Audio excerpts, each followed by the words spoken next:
Welcome back to Nickel this comic or Nick Classic, less known classic. This episode number 2718 and episode number 2618. Actually, it's 24. This is 18. Okay, so we have two Valiant trades. First, we have my number one favorite series on the current Valiant Company, and my second favorite. First up we have is X-Men Manowar, Volume 10, Exodus.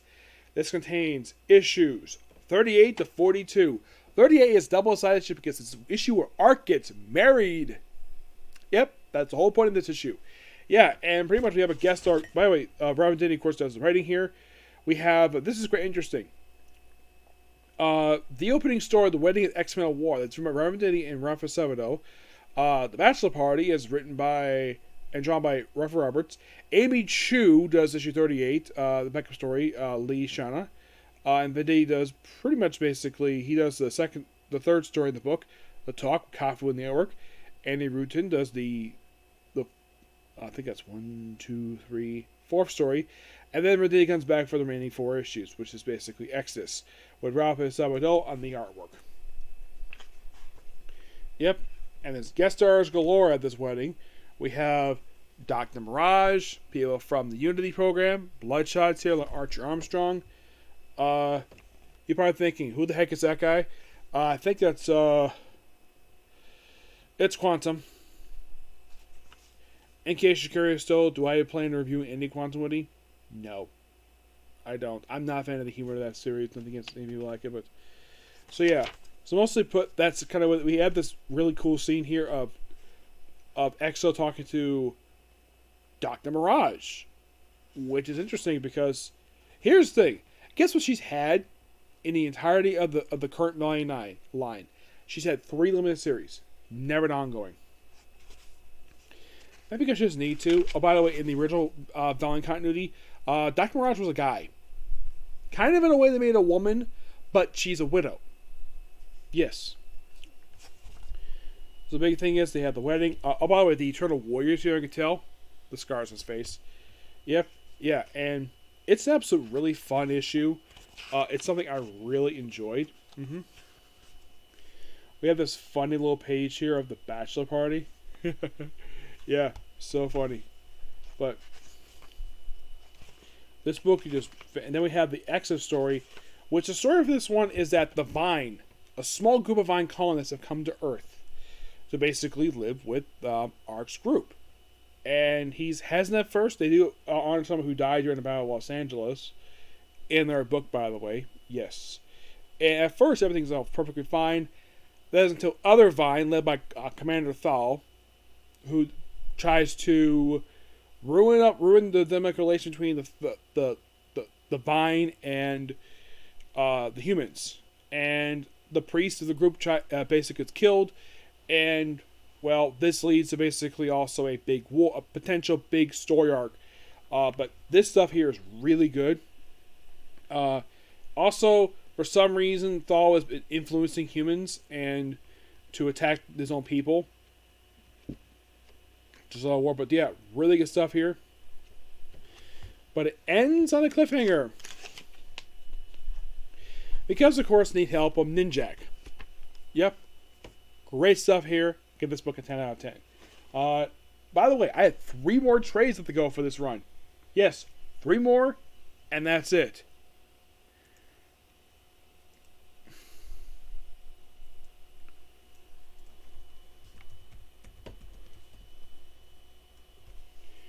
Next up we have is...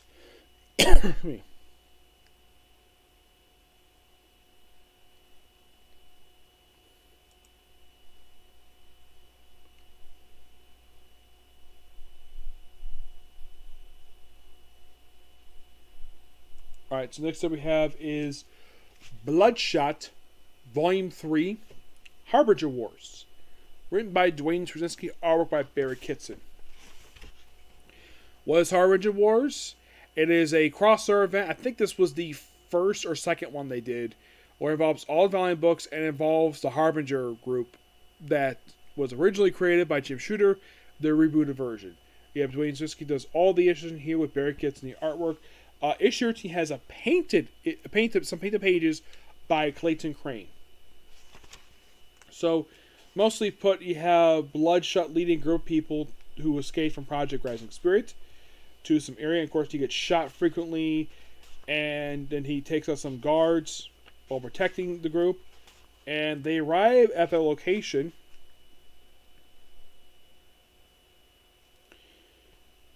Yeah. So they set up shop in this abandoned town. Yes, it's abandoned town. So they find supplies here. Bloodshot puts on a black shirt for reasons. And then Tokyo Harada shows up. Those of you asking, who the heck is Tokyo Harada? Tokyo Harada is the main villain of the Harbinger series. He also has his own subtitle series called, I think it was called Imperium, where he basically took control of an aircraft carrier and brainwashed people to become a freaking cult for him. Yeah. Tokyo Harada, you could kind of think of him as, he's his main villain for basically Harbinger. The way that the current continuity treats him, he's like one of the universe's main villains.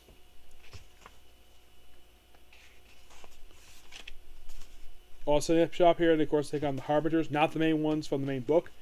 Yeah, and then of course, Tokyo Harada basically blows apart Bloodshot's face, and his face remains like this throughout the rest of the story. His face is like scarred up here.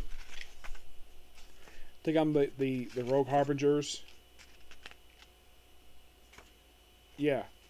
And then basically we have stuff with Project Spirit. And then we see present day where Bloodshot's lost his arm and leg, but he gets them back, don't worry. Really good stuff here. I like the story here. Still got a while to go over this book. Eventually he's able to heal.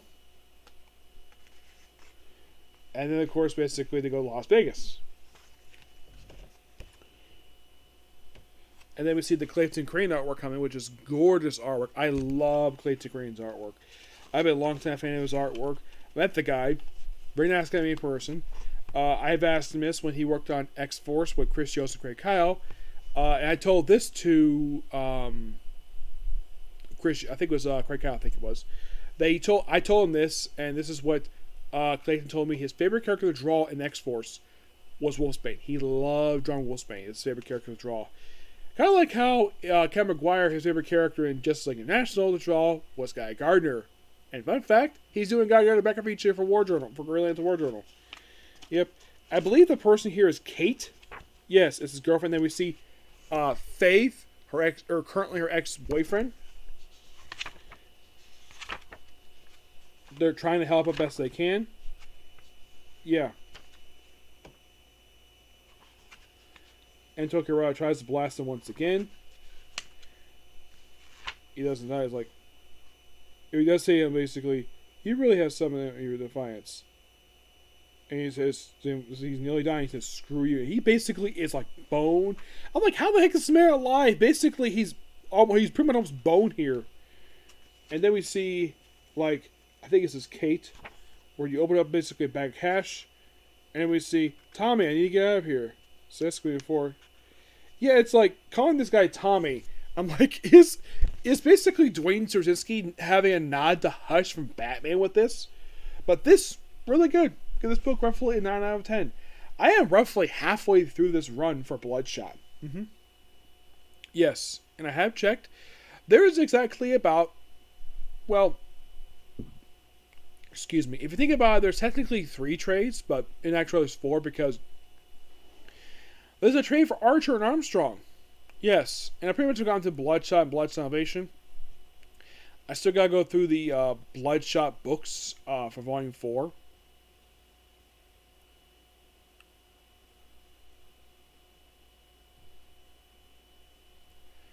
Yeah, and like I mentioned, basically, he's my second favorite character in this continuity. Because Bloodshot is so cool. Now, in the original continuity, he's my favorite. Because I love Bloodshot. I thought this book was fantastic. Kevin Hook did an excellent job with the character. Like, he created the character. Bob Lane created the iconic design for the character. The white skin, the red mark on his chest. That's all Bob Layton. But these 2 guys, excellent job. I'm not sure who exactly what Don Plane did. I'm sure probably, I'm not, if I get a chance to meet up with Blob Blayton again, or I could ask my Twitter this, I get the fact these three guys created Bloodshot, and this version is Dwayne Swirsky basically. He created this version of Bloodshot. That's what Dwayne Swirsky did. Yes, I believe, because I think this comic here was the debut of this version of the character.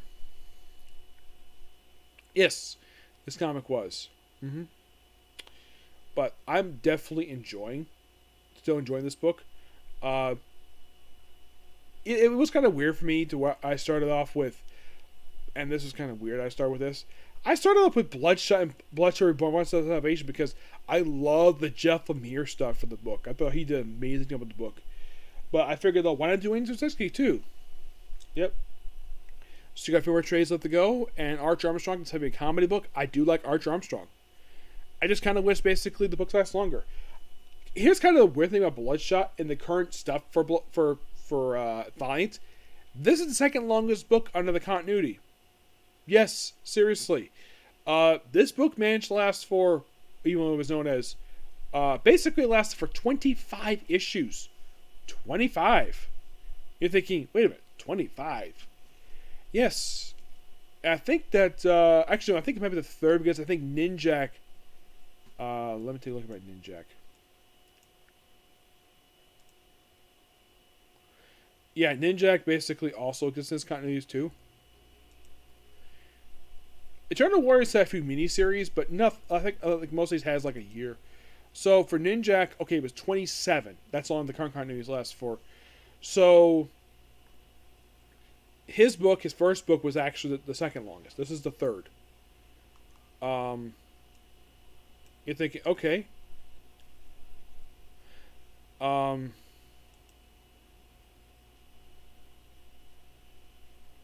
Harbinger, the new book, that also lasted for 25 issues. It was basically the same as this one. Yeah, so it's tied for the third longest. You're thinking, okay. How about Shadow Man? Shadow Man himself, the original book anyways, lasted for 16 issues under the current continuity. So that makes his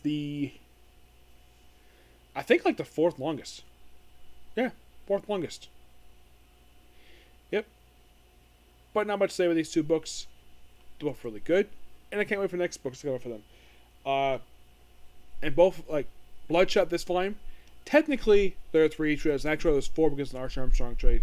But EXO, there's 3 left for him. Yep.